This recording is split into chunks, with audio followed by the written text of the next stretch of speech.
Hi, everyone. We'll get started in just a minute or two. We're going to let a few more people come in. Thank you for joining us today.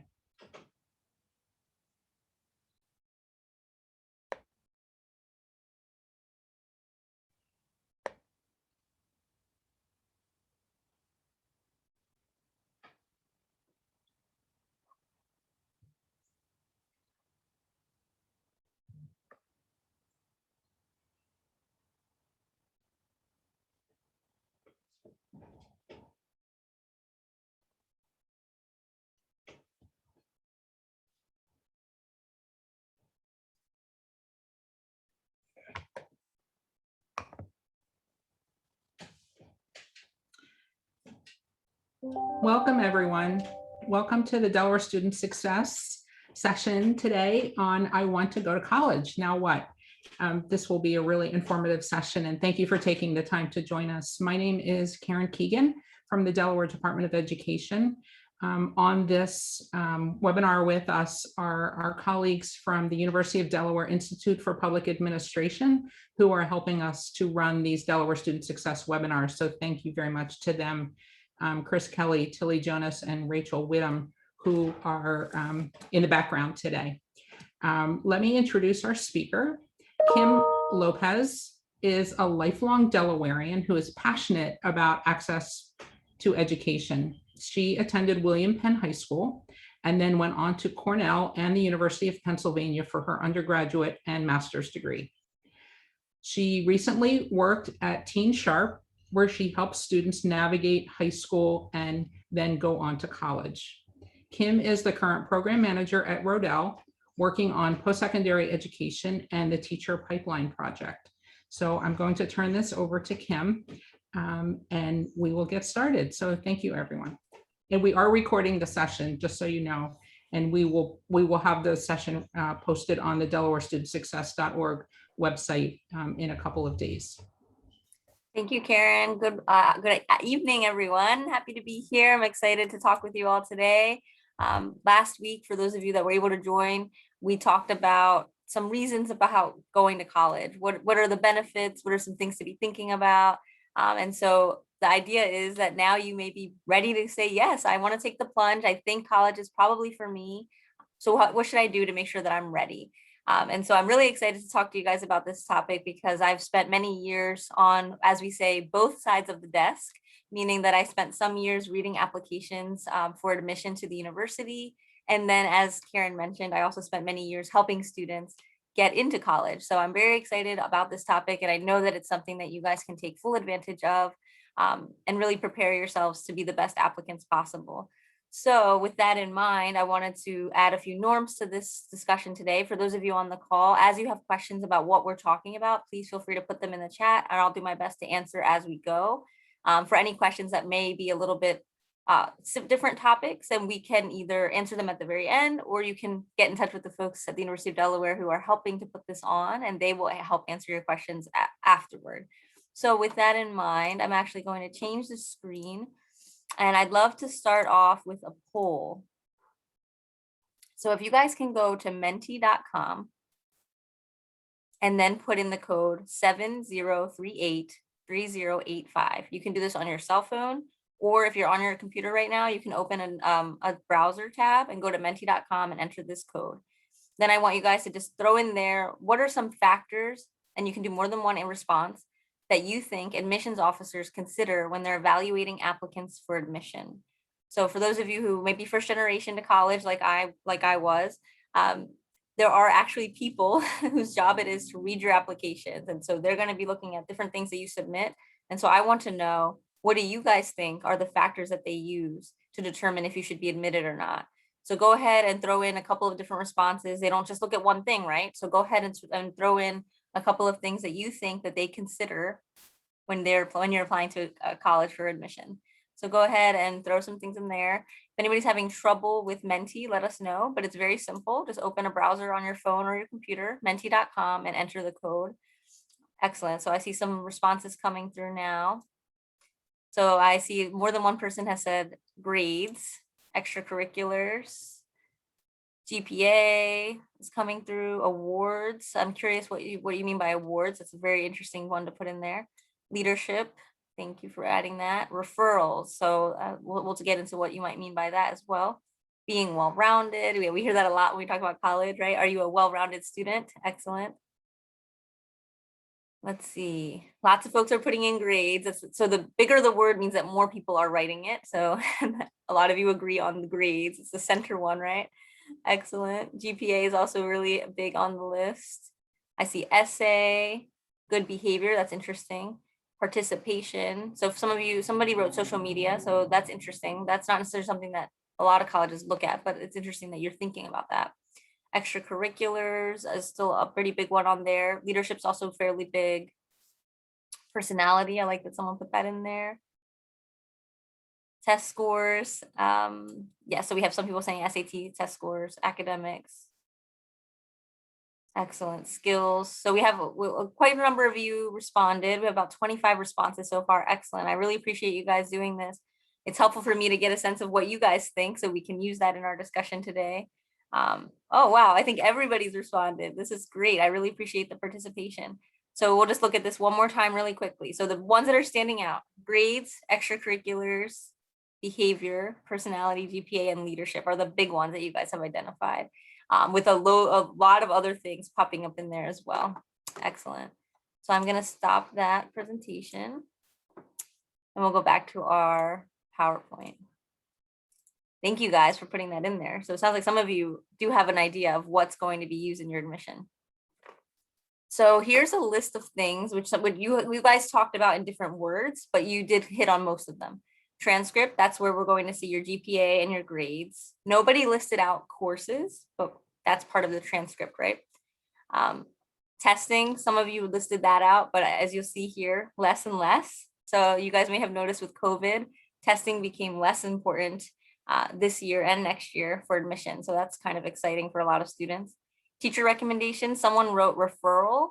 And so I think that may be what you meant by that. And so that's definitely part of the admission process for many schools. Resume, meaning how you spend your time. So you guys said extracurriculars, leadership. So that's essentially what that means. And then essays, I think one or two of you wrote that as well. And for some schools, you will be required to write essays. So that's really important as well. Nobody said interview, but some of you said personality and things like that, behavior. So interview could be a way to get at that. So these are just the some of the factors, and not every single school uses every one of these things, but these are the factors that are generally used for admission. So you would be prepared for any of these to come up in your application process.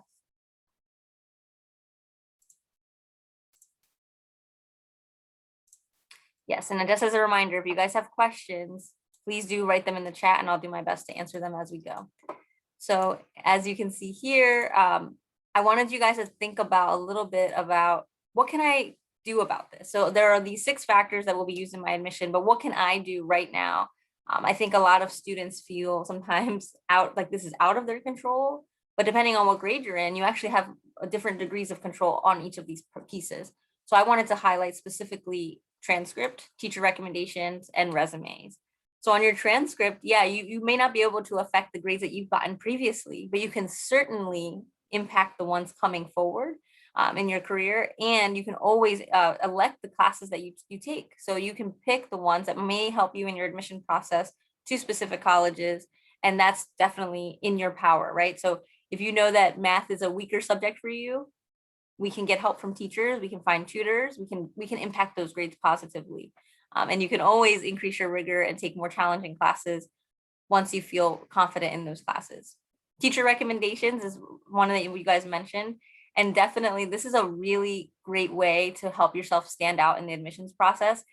A lot of times when I was reading admissions files, I would talk to students and say, you know, most letters are not standout. They're just kind of neutral. They're good. They're fine. You're a great student, but they don't make you like stand out in any way. But if you can develop a strong relationship with your teacher, that could actually really set you apart, because a lot of students, you guys can even think about your classrooms today. How many students really contribute often to the class, really are helping their peers? Not everyone, right? So it's definitely an opportunity for you guys if that's something that you want to flex that muscle a little bit and just get to know your teachers a little better. Those recommendations can help to set you apart.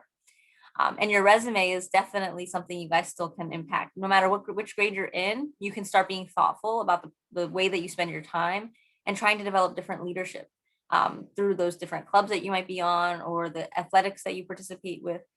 Definitely different ways that you can develop that leadership profile that can help you stand out as well.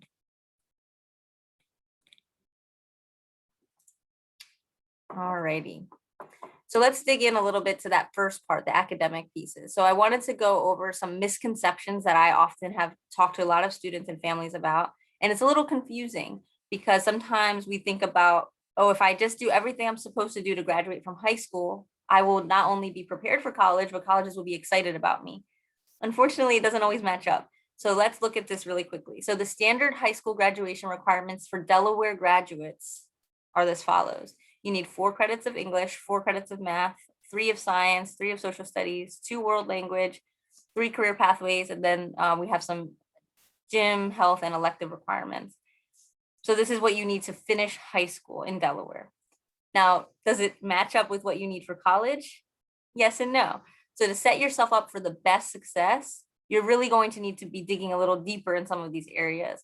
And that's why I'm saying it's a little confusing, because if you are first generation like I was, you may just think, as long as I do what I need to graduate, I'm setting myself up for success. And you may not be taking full advantage of the opportunities to set yourself up to open as many doors to college as you would want. So let's look at what we really want you to need, what we really think you need in order to really have the best college outcome. And so you'll see here, there are what we call 5 core areas. And those are the ones where you need to have every single year of your high school time, you should have a class in this area. So you want not only 4 classes in English and math, but also science, also social studies, and foreign language. These, like I said, it's a little different from the graduation requirements, but this will help you to be best prepared for college and open as many doors for admission to really help elevate your chances of getting into more colleges with better financial aid and better outcomes. So definitely keep that in mind. I know it might be a little daunting to hear, but ultimately, you know, you guys are all amazing and really bright, and you want to be ready for college. So if it's in order to be the best prepared as possible, you'll want to take all 5 core areas. Even in your senior year, when people want to relax a little bit, you should keep pushing and actually make it one of your more challenging years by continuing to take rigorous classes. So a little caveats at the bottom. This is just ideally, in an ideal world, doesn't mean every student will get to this, but if you can make adjustments in your schedule such that by senior year, you're taking calculus or above, that will really help you, because increasingly more colleges are seeing calculus as a prerequisite for some of the classes you'll take there. And you may still take calculus in college, but at least you'll have seen it before. And when you get to college, it'll be a little bit easier. You won't feel so lost, and you won't need to take as many remedial classes if you've gotten to that level. So certainly, if you can adjust your schedule, maybe even doubling up in math in 9th or 10th grade, that would be wonderful, because then you get to senior year and you have calculus, and that again opens more doors.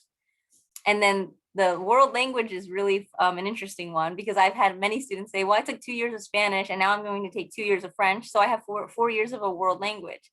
And yes, you do. But colleges really want to see 4 years of the same language. So if you started with French, you in an ideal world would stick with French all the way through to the senior year. Unless, for example, I know some of the vocational high schools in Delaware only offer 3 years. So that would be different. You cannot get to 4 years. So it's slightly different, and that's okay. But for those of you that do have access to 4 years of any particular language, please take advantage of it. Not only will you open more doors for college, but you're going to be much more fluent in that language, right? If you get 4 years of French, maybe you can actually study in that country. And then you won't have to take as many classes in college to go and study abroad, and you'll be really prepared. So just something to keep in mind, and it is different from graduation requirements. So I want to make sure that you guys understand that. And if you have any questions around that, please let me know. But this is sort of interesting because, like I said, it doesn't always match up with graduation. And then you guys heard me say taking challenging classes, right? So the classes you choose to take are important. It helps the college know that you might be prepared for them or not. So when you're thinking about the classes to take, you want to be very thoughtful about them.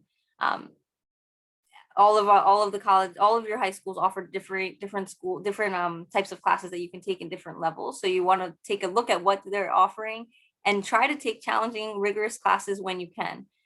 So we'll get into what that really means, but just some reasons. So a lot of students that I talk to say, well, I'm a little afraid to take AP biology, or I'm just a little afraid to take calculus. think about the benefits and try to, you know, work against that fear that you might be having and tackle it. So some reasons that you may actually take that challenge, you really will be more prepared for college coursework. So by challenging yourself in high school, when you get to college, it won't feel so daunting. That first year for anyone, regardless if you're first generation or not, it's a lot harder than students usually imagine. So having had some experience taking more challenging classes, writing really long papers, sitting down for really long exams, those help prepare you for what you'll encounter in college. So I think that's one of the best reasons to take rigorous classes in high school. But it will also help you to develop critical thinking and reasoning skills. So you're really going to be able to pick apart a paper better than you would have had you not taken those classes in college. And that's much of what you'll do in college. You'll also start earlier to develop study habits. I think that's when I talk to students in college, I often say I wasn't prepared for the type of studying I need to do now because I've never had classes quite like this. So again, by doing it little by little in high school, it won't be so daunting when you get to that very difficult college class. And in some cases, some of you, depending on what classes you take in your high school, whether it's dual enrollment or AP courses, you may actually earn college credit. And that could help you to either graduate slightly earlier, or you might get to skip an intro level class. So let's say you get a 5 on the AP calculus exam.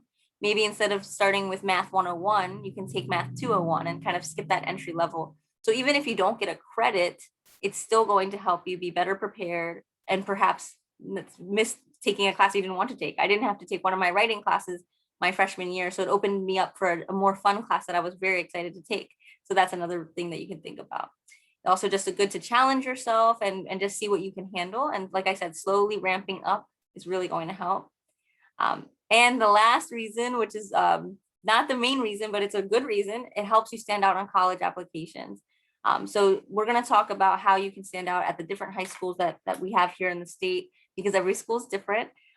And at some schools you might stand out more easily than others, but you just want to make sure that you know where you stand, and then you can try to use those pieces that you have available to you to stand out.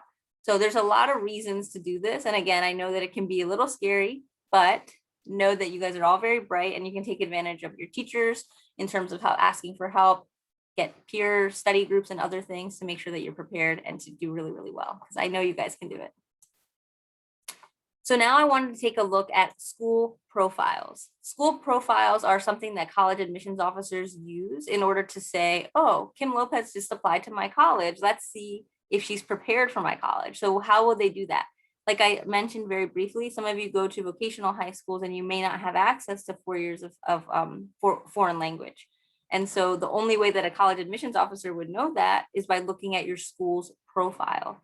They cannot be expected to know all, you know, hundreds and thousands of high schools really that exist in the world. So what they do is part of your application will include something like what's on my screen right now, where they will see a list of classes that your school offers that are considered challenging or rigorous. And so I wanted to show you guys the 3 different examples of highly resourced high schools, and then we'll look at a middle resourced, and then a less resourced or a just different resource school. So this is a school in Delaware that offers, as you guys can see, they have it broken up into the different areas that we talked about. So it's no coincidence that we have math, English, science, social studies, and world language. They're here, just as I mentioned, those are the 5 cores. And so under each one, you can see the advanced level courses that they offer in this.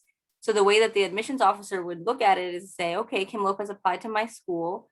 And I see that this school in particular offers well over, looks like even probably more than 30, maybe at least probably around 30 AP classes or dual enrollment. And which ones did Kim take advantage of? So if Kim took only 1 out of 30, not as impressive, right? But if she takes 5, that's much more impressive because we can see how many she has at her disposal. So they are looking at those and trying to understand where you fit in. All of that also comes to play when they look at the other applicants from the school or what's the average. So I can tell you from my experience at William Penn, our chart looked something like this. They had tons of AP classes, but they would probably also ask, what does the average student take? If the average student only takes 2 APs and Kim took 5, that's even more impressive. So it's definitely both and. They look at what's available and what the average student or the slightly above average student will be doing at your school. So again, this is a school that offers tons of resources and they have tons of classes. So this would be a school where we would want the student to take more advantage of all that the school offers. This would be a mid-level, a school that does offer quite a bit, but not as extensive as the last school. They still have a lot of opportunities here, but you can even tell just by the way that it's laid out. They don't have it broken up into the 5 cores because they don't have as many in under each one. But that being said, they still have, I see at least 2 math offerings. I see 2 English offerings, a couple of social studies offerings. So there's definitely stuff here that can be taken, and this would also be taken into consideration. So at this school, if a student were to take, 7 of them, maybe they took 1 their sophomore year, 2 or 3 in their junior year, and then 4 in their senior year, that's very impressive. They're really almost maxing out.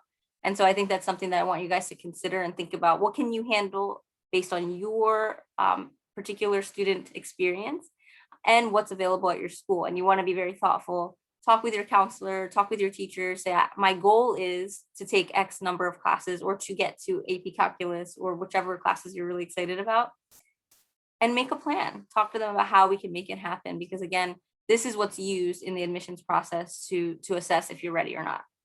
And this would be a school with a little bit more limited. And so what we mean by that is if you look at it closely, there aren't any AP classes offered at this school, but they do have classes like pre-calculus or getting closer.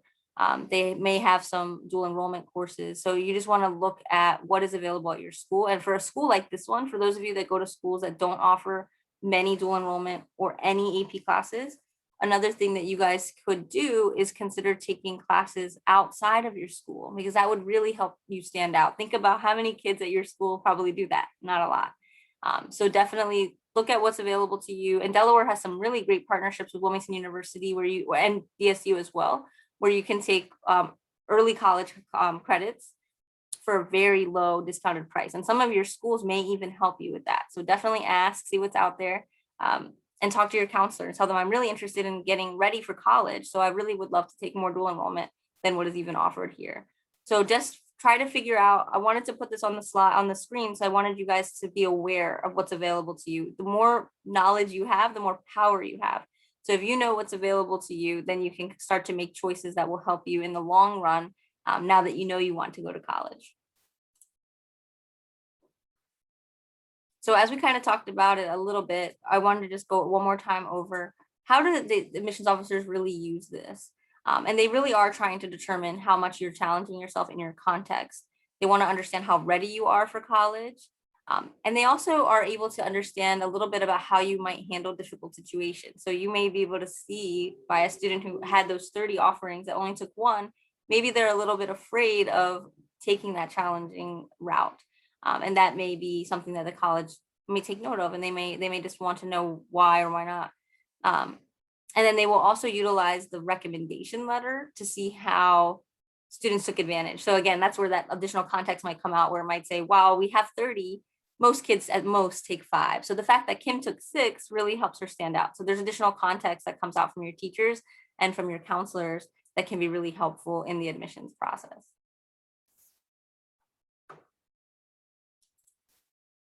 If you guys have any questions, please make sure that you're adding them to the chat. We're moving on to the second section here, which is teacher recommendations.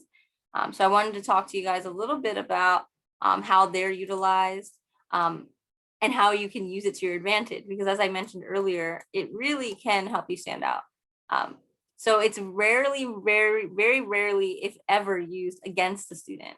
Think about it, right? You're asking a teacher to write you a recommendation letter. Most likely you have a pretty positive experience with that person, or you wouldn't be asking them. So it's very, very rare that a letter would be negative. So don't worry too much about that. But what you could really do is have a teacher who can tell a very powerful story about you. Maybe a time that you helped a classmate, or a time that you were really struggling, but this is how you got through that particular challenge.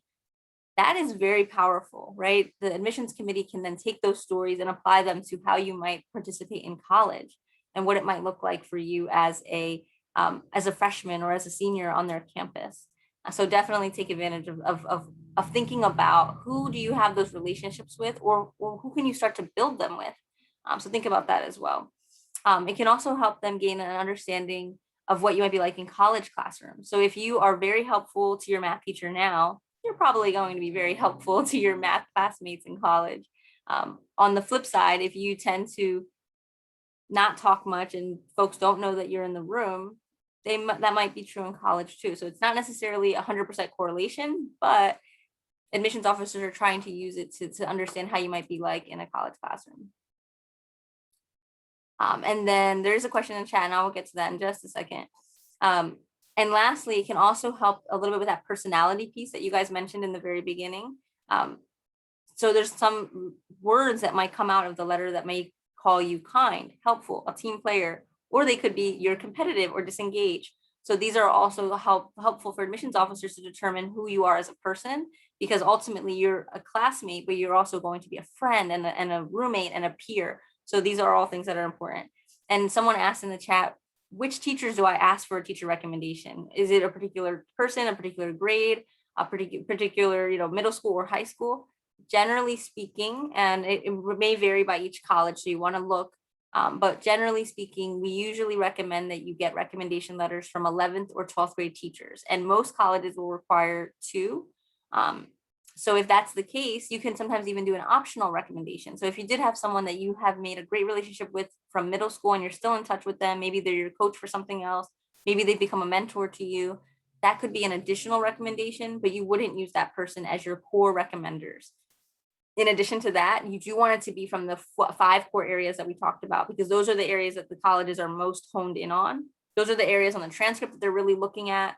So you want to be asking those teachers. That doesn't mean you can't ask your shop teacher. It doesn't mean you can't get your elective teacher, but that would probably be one of the optional additional recommendation letters. And you want to make those core recommendations come from 11th or 12th grade from the core teachers. So for those of you that are earlier in your years in high school, you have plenty of time to start practicing those relationships. And for those of you that might already be in 11th grade, it's really time to start to make those relationships so that you can ask someone and feel confident. So what can you do if you're in this boat, regardless of which grade you're in? What can you do to make these letters stand out? Get to know your teachers, guys. That might sound self-explanatory, but I think that based on my conversation with students, it's not always as easy as it sounds. They are people too. So simply think about ways that you can engage them so that they'll remember you, so that they will say, oh, wow, Kim is really nice. So some things that I thought of that you guys can just ask them, what made you become a teacher? What made you become a teacher at this high school? Are you from Delaware? Why did you come to work at William Penn or whichever high school I happen to be at? Ask about their families. I think that's something, again, they are people. If they've mentioned their child before, ask them, how's your child doing? I would love to see a picture of him or her. Where did they go to college? Can they tell you a little bit about that? So just remember that it doesn't always have to be about classwork. It can also just be about them as a person and getting to know them a little bit. Because I think ultimately sometimes teachers also want to have those types of interactions and know that you see them as people too. So just know that you can do that regardless of which grade you're in. Again, if you're younger, practice it now. But if you're in 11th grade, you can even be honest with them. I know I'm going to need a recommendation letter soon. So I would love to get to know you a little bit better so that you can also get to know me a little better as well. Ask for help when you need it. Don't be afraid. There are questions on the recommendation letter that ask, how does this student react when there's a setback, when there's a difficulty? So if they see that you're ready and very willing to ask for help, that translates to college. When you get to college, you're going to have difficult classes. So knowing that you're not afraid to ask for help is actually a very good thing. You also want to let your teachers know that you really care about the classwork and you want to do better. So maybe you didn't get an A in that class, or maybe you didn't do very well the first marking period, and I'm talking really didn't do well. But tell them you want to improve, and can they give you any suggestions? And I think that can also go really far when a teacher knows that a student really cares about the classwork, but even if it has nothing to do with the major that you hope to pursue, that you just want to do well in their class, that can be very powerful as well. And then also, if you guys are doing virtual learning still, please use your camera. I think that as someone who has been in the room with many students in the past, it's draining to be in a space when you're the only one with the camera on. So if you're the only one that has your camera and you're smiling back at the teacher, that teacher appreciates it. I can tell you from experience. So be that person to stand out a little bit. Yes, it might be a little bit weird in the beginning, but I'm telling you that teacher appreciates it and is very happy that you're willing to to interact with them in that way, because it does feel a little lonely when you're staring at black screens and everyone else is not really participating. But if you are in person, contribute to class discussion, help your peers. Definitely try to stand out in that way, right? It's very easy to raise your hand or to help the person you're sitting next to. And teachers do notice these things. I don't think your cameras are on here, but that's okay. This is a little different because this is a webinar, so don't worry. That was a question we just got in the chat. So that's teacher recommendations. If you guys have any questions around those, please go ahead and pop them in the chat. Now we're going to turn over to resumes, which is something that a lot of students, I think, get a little stressed about, but sometimes they wait until 11th grade to start thinking about it. So I wanted to definitely address this one. A lot of folks, when I was in the admissions office, would ask, how many extracurriculars do I really need? Do I need 10? Do I need 12? Do I need 3? But I want you guys to really get away from the number and think about the quality of what you're doing. You could do 10 activities and do none of them well, or do none of them with really a lot of commitment, or you could do 3 and be really committed, be a leader in those clubs, really dedicate time and energy. And so what I would say is I would much rather see 3 where you're really committed, doing really good work, instead of 10 where you're in 10 clubs, but if I were to ask someone else in that club, they would say, oh, I don't know, Kim, she doesn't really come. That's not helpful. So it's definitely not about the quantity, the number. It's more about the quality of what you're putting in. So really try to find clubs that you feel good about, you like them, and you're not just doing them to check off a box. You really feel good about it. A lot of folks ask me about summer jobs or working, and what should we do about that? Do colleges want to see you working or not? If you need to work, that's fine. If you are in a family dynamic that requires you to contribute in some way to the house or to get a job to offset some bills, that's fine, work. But if you don't need to work, I would say put your energy towards one of those other clubs, become a leader in a club. And definitely don't wait until junior year. If you guys are juniors on the call and you don't have very good resumes right now, that's okay. You can still develop them. But for those of you that are younger, don't wait. Definitely try to because it takes a while to find the club that you really feel excited about. So start getting involved, see what feels right, where you might have room for opportunity. And then again, if you do have to work, please do put it on your resume. But if you don't need to work, I would definitely put that energy elsewhere. Once you do find the club and space that you feel really energized by and you love, seek leadership. That's really a good way to stand out in your admissions profile as well. Maybe in your sophomore, junior year, you might apply to be secretary or something. And then by senior year, you're ready to be president. And that could be really a great way to stand out as well. And let's see, you can also spend your summers in very productive ways. So this is a really hard one because I think sometimes when you're in school for 8-9 months, you want to kind of relax a little bit in the summer. But I would push back on you there. Use your summers to find something that you love. There are many free programs that you can apply to. You could do more studying if that's something that you enjoy. There are academic programs, there are leadership programs, and there are a lot of free things that you can do. So I definitely want you guys to look into those. And it doesn't have to be your whole summer. It can be just a couple of weeks that you spend doing something a little bit different, challenge yourself. Maybe you look into, advocacy summer institute with ACLU. That's a really great program. That's one that you could look into, and it's free if you apply for financial aid. So there's definitely different things that I want you to pursue, but I want you guys to be very thoughtful on this. Sometimes you get letters in the mail about programs that are not free and they're very expensive. So you might want to seek out some additional help on if it's worth the money or not. But for those of you that may be coming from low-income homes, that's where I came from, a low-income household. Please don't spend thousands of dollars to do something in the summer. There are many free or low-cost things you can be doing.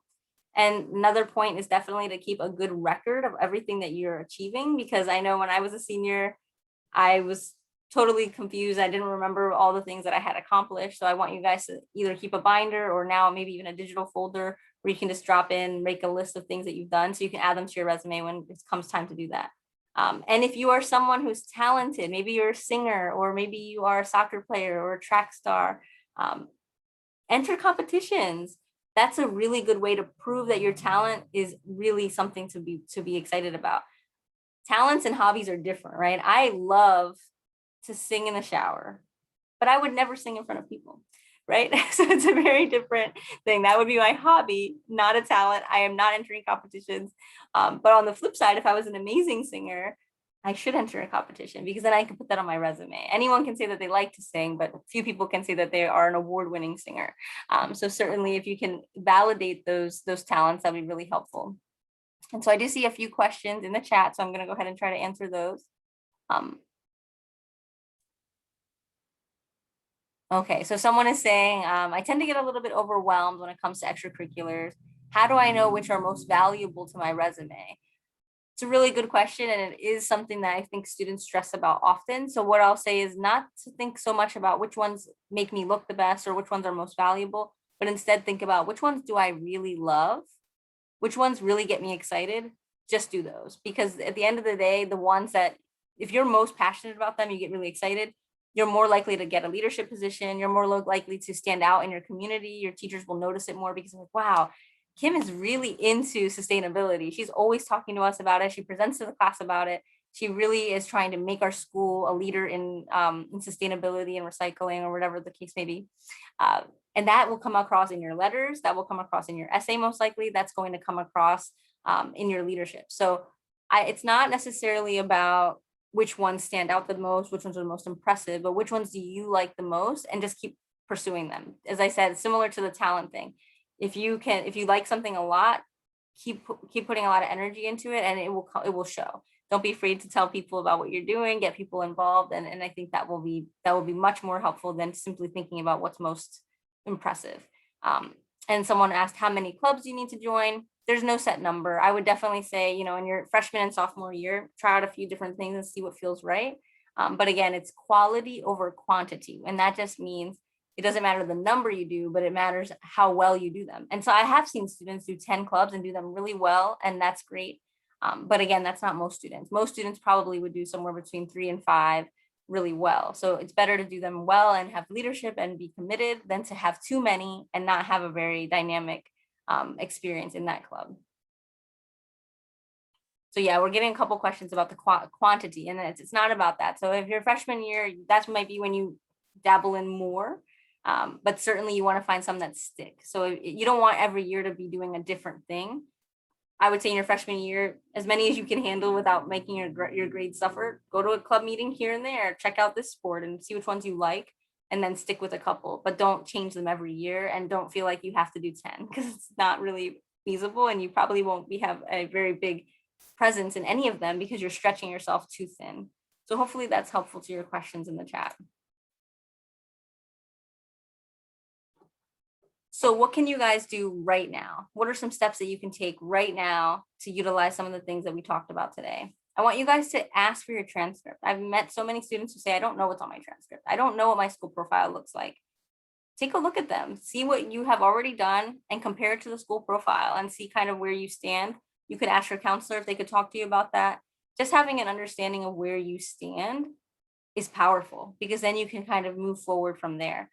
If you have no idea how you have done overall, if you have no idea what's available at your school, then you're kind of just playing it, day by day. And we want you guys to be more strategic than that. So certainly ask those questions and get those documents. Get involved in school and outside. Your extracurriculars don't have to be limited to in school. And so I know with COVID, that has been very stressful for students. I do want to add, I think admissions officers are very aware that you may not have been able to do sports this year. You may not have been able to be the president of a club, and that's okay. I do think this year is slightly different in that way.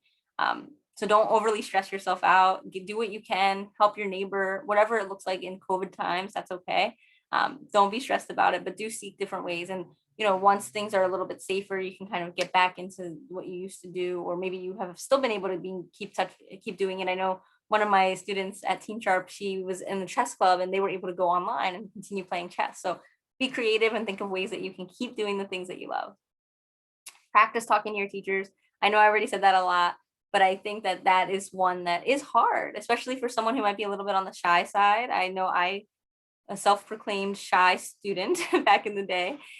So I definitely had to force myself and kind of push myself little by little, set small goals.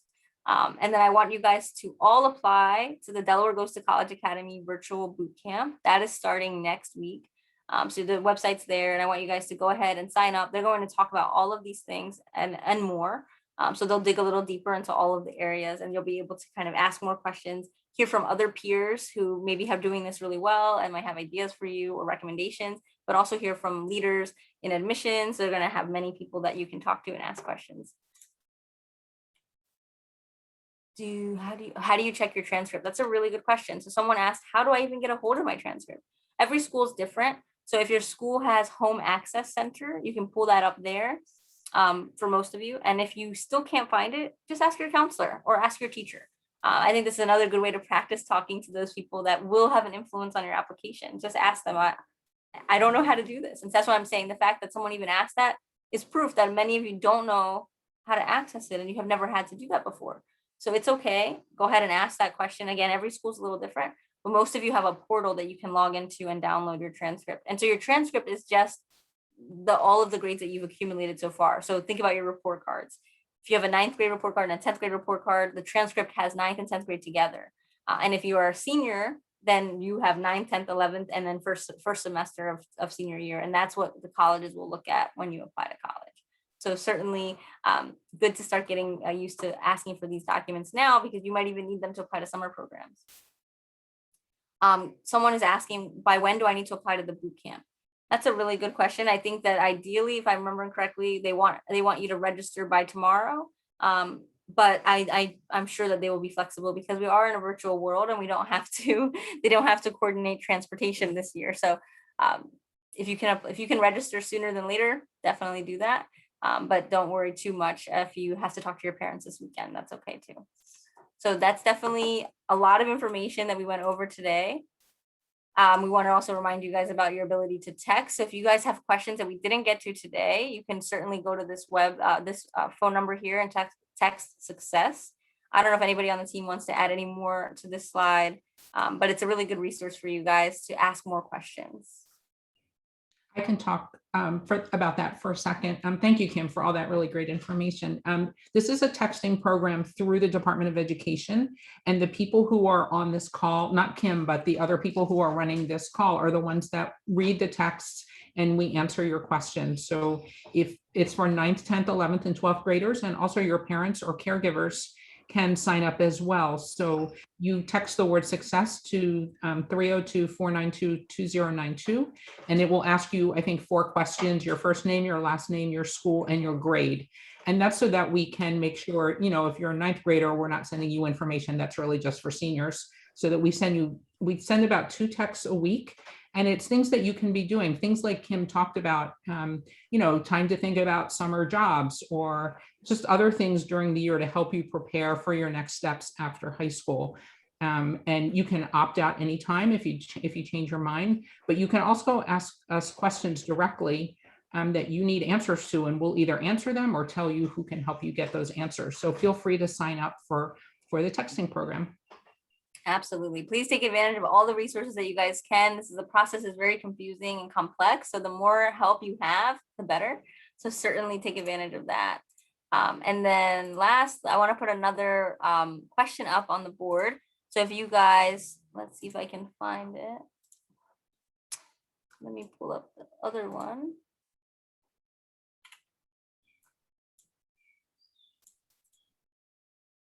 All right, so I have another Mentimeter poll. So if you guys can go back to your menti.com and enter the code 3426253. I would love for you guys to tell us at least one thing that you plan to do differently based on what you learned today in your high school career. So I would love to hear back from you guys. What's something you're planning to do differently based on what you learned today? And it may be just talk to my teachers more, maybe access my transcript. But I would love to know how you guys are going to take this information and run with it. What are you going to do? So go ahead and go ahead and answer that by going to menti.com on your phone or browser and entering the code 3426253.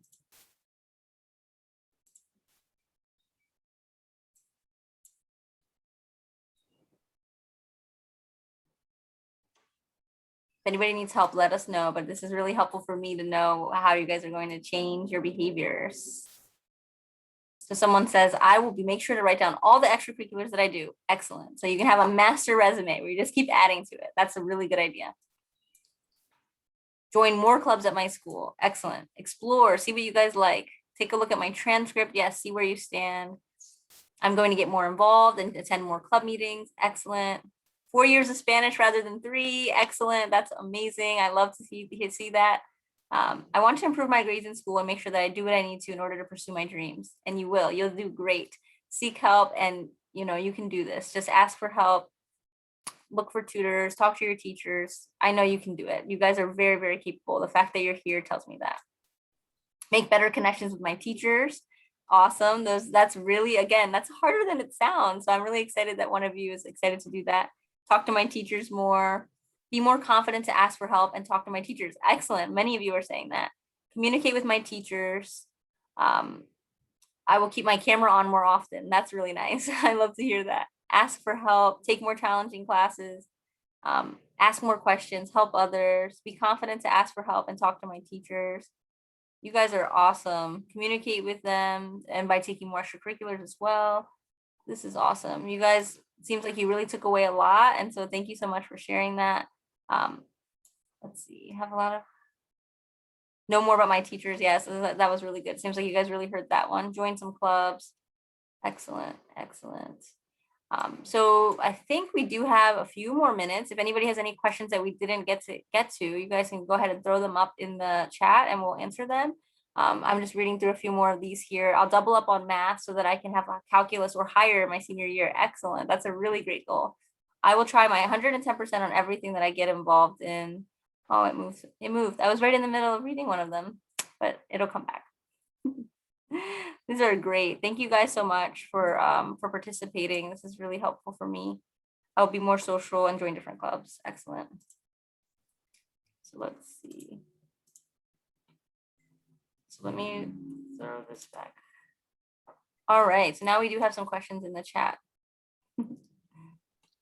Yeah, so we got a question asking if there are any colleges that focus on music and sports, example basketball, and maybe academics as well. That's a good question. So I don't know if I understand your question 100%, but if you're looking to play a sport in college, you definitely want to, I don't actually have a good recommendation for that. Karen, I don't know if you do. I think that it depends what level you want to play. Here's what I can say about that. On June 2nd, we are going to have another one of these webinars that is all about if you want to play sports in college. And we're going to have 2 Division I coaches on the call, one from track and field and one from football. And it's going to be really informative to tell you all about what recruiting is, what your grades have to be, how to know if you're good enough, all of that kind of thing. So just look out for, we'll send information to your school counselors to pass it to you, just like you found out about this webinar. It'll be on the Delaware Student Success website. If you sign up for the text messages, we'll remind you that way. It'll be on our social media. So that's on June 2nd, but definitely lots of opportunities to play sports in college. But there are things that you have to do, just like all the things Kim said. There's even other things to consider to best prepare yourself to be in the best position to have choices about that as well. And I will say the number one thing is grades are still very important if you want to play sports in college. Absolutely. And I think it's also important to note, for those of you who may not want to play on that very, very competitive level, you can always play for fun. So I was not a good soccer player and I still played soccer in college. So for fun, not competitively. So it just depends what you're seeking. So yes, hopefully you can attend that webinar and get more information. Another student just put a question in the chat asking about what to expect in a college interview. That's a really good question. Yeah. So today we focused in on the 3 areas that you may have the most control over right now, but you can certainly be preparing for an interview. And I see there's a question in about college essays as well. I would definitely say to practice with someone. You can go to a lot of colleges' websites, and if they do have an interview, they often will even put up their questions you might expect to see. And so you can practice with a friend, practice with your parents. You could record yourself and listen to your response. I like to do that just for me personally. I think it's kind of interesting to hear the filler words that I may use or note when I feel like I sounded nervous. So I think that's really good, but also just to think about the very many different types of questions that they could ask you, so you'll feel prepared. But ultimately, a college interview mostly is to get to know you, and it's not really meant to be very stressful. So just know that you don't want to overly prepare because you want to come across as authentic and genuine. But if you are a nervous person, I can understand where you would want to prepare. So certainly practicing is really good. I know at the boot camp, for those of you that are rising seniors, they will cover that. So definitely attend that if you can. And the same goes for writing college essays. That is a huge part of the college application. And I really encourage you to do the boot camp because they have a lot of sessions on that. It's not something you can do overnight. It's not something I would recommend you do overnight because that essay has a lot to do about who you are as a person. And it's hard to do in a short amount of time. 650 words is not long.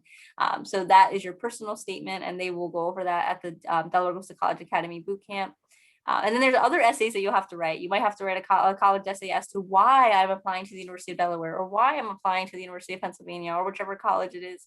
And those are different. So you want to have a little bit of knowledge on supplemental essays too. But ultimately, there's a lot of great information on each of the college's websites, or by, again, attending the free Delaware Goes to College Academy bootcamp. You're going to get some great information. But for interviews, just practice. Get practice. It will go a long way. Great, thank you. We have another question from Olivia, who asks, how would you suggest we find colleges that interest us and have programs and classes that interest us as well? Olivia, it's a good question. I think I would push back on you just a little bit. I would say to look for colleges that have a lot of resources that will help you to be successful and have programs you're interested in. And the reason I say that is because a lot of students may change their major. And so if you focus too much in on one particular major, but the school is not necessarily well resourced or doesn't have the opportunities that you're looking for, you may be unhappy when you change your major. And you may not change your major, and that's fine. But I think also you want to just make sure that it's the space you're looking for. It has multiple majors that you like. I would definitely point you guys to the college scorecard through the Department of Education. It's a really great resource to put in different data that are important to you, like the size of the campus, graduation rate, retention rate. Those are really important to me. I want to make sure the college that I go to is graduating students. So I would put that in there as a prerequisite for my college search. And then you can kind of hone it in a little bit. But it is hard. It's definitely hard. And then another piece to really consider is finances. So some schools offer more money than others, and that is very important for some of you, right? And I think that that's one that I would definitely put high up on my priority list. But I think it's a very complex process, but I would definitely start by going to college scorecard, looking up some of the colleges that you're already interested in, and seeing, do they graduate a lot of students? Is it a big campus, small campus? What does the teacher classroom dynamic look like? Are most of the classes really big, or some are really small? And do you care? I know I thought I would be fine with giant classes, and then I realized I need small classes. I need small classes because I want to talk to my professor. So it just depends on each student. Everybody's different. So I think that there's a lot to look into there. Great. We're getting a few questions in the chat about financial aid. So a student asked about how much colleges usually cost without financial aid. And another question about financial aid and out of state. It's a good question. So without financial aid, that's a very, very good question. I think it ranges vastly from different colleges. So if you were to stay in state, it's definitely a lot cheaper without financial aid. But I think most of us qualify for financial aid, even if you don't think you do. So even if you are a higher income family, you should still apply for financial aid because you will still get something, most likely. It's very rare for a family to get zero financial aid. If you don't qualify for financial aid, that's a slightly different question, but most of you do.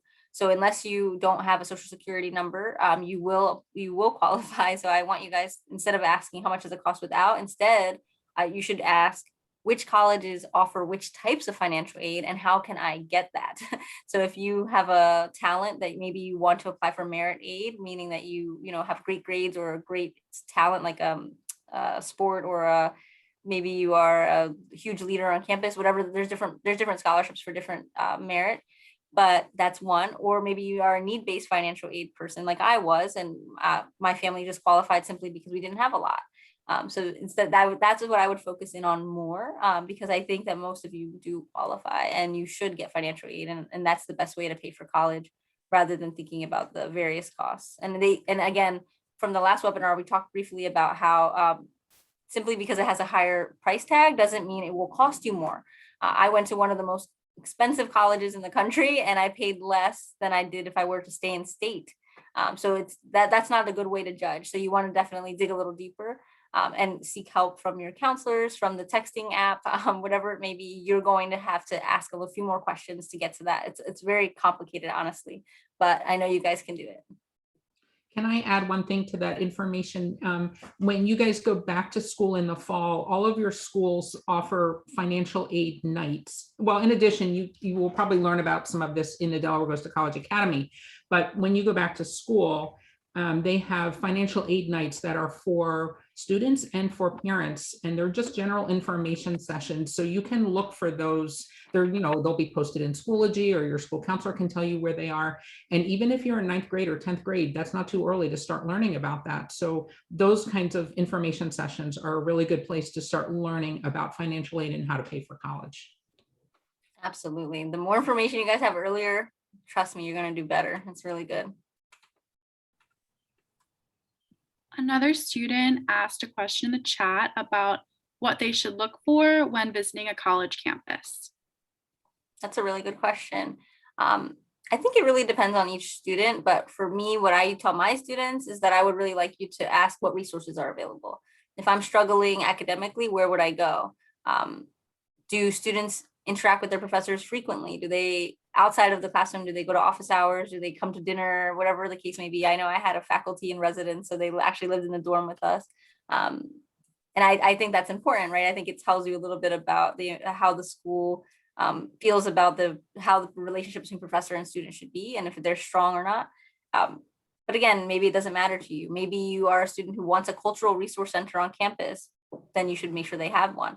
If you're a student who wants an LGBT resource, then you want to make sure that's there. So I really think it depends on each student.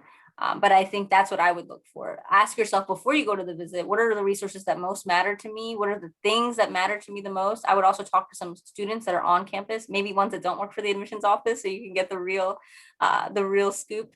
Ask them, what is it like to be a woman in the engineering department? What is it like to be a Latina on this campus? What is it like to be LGBT in this state, maybe? So definitely I want you guys to think about what matters to you and ask those questions. But if you're thoughtful ahead of time, like you're being right now, those visits will be much more fruitful rather than after you leave saying, oh, it was so beautiful, but I don't know what resources they offer or what the classroom feels like. Or maybe you can even ask, can I visit a classroom? Would that be okay? I think those are really helpful visits. So I think you're already being really thoughtful, and I think that'll go a long way in your college search. And all of the colleges offer information sessions. When you go, the admissions office will do, usually 1 hour session, and then you can take a tour of the campus. And usually the tours are led by students. So it's always interesting to walk around when someone's telling you what the different buildings are. You can learn different things, and then you can also branch out and talk to students, like Kim said. Absolutely. I know my kids were always having a heart attack when I was talking to students in line when we would eat at the dining center, because I wanted to know about the students and they didn't want to talk to students, but that's what happened. I recommend it. It's really helpful. Yeah. Kim, I know that you need to be off in a minute. So is there maybe one more question we could fit in? Yeah, so we got a question. Actually, a few people asked, do you have any tips on public speaking? That's a good question. I don't have any specific tips other than to just get yourself in front of people. I personally did not like public speaking at all when I was your age in high school. I really dreaded it. But then I went on to work in admissions and did presentations in front of 800 people. So, things change. And what I will say is simply putting yourself out there, practicing. Whenever you have an opportunity to volunteer to do something, it might not be in your comfort zone, but do it. I think that will really help. If your school offers any public speaking classes, I know at William Penn, when I was there, they did offer public speaking and I took that class. So yeah, I think just getting practice is definitely the best way to do better. I think that it's not something, I think, isn't it like the number one fear of most people or something? So it's definitely not easy, but if you guys can just keep practicing, you'll go far. And I think that it's just a matter of putting yourself out there, going out of your comfort zone.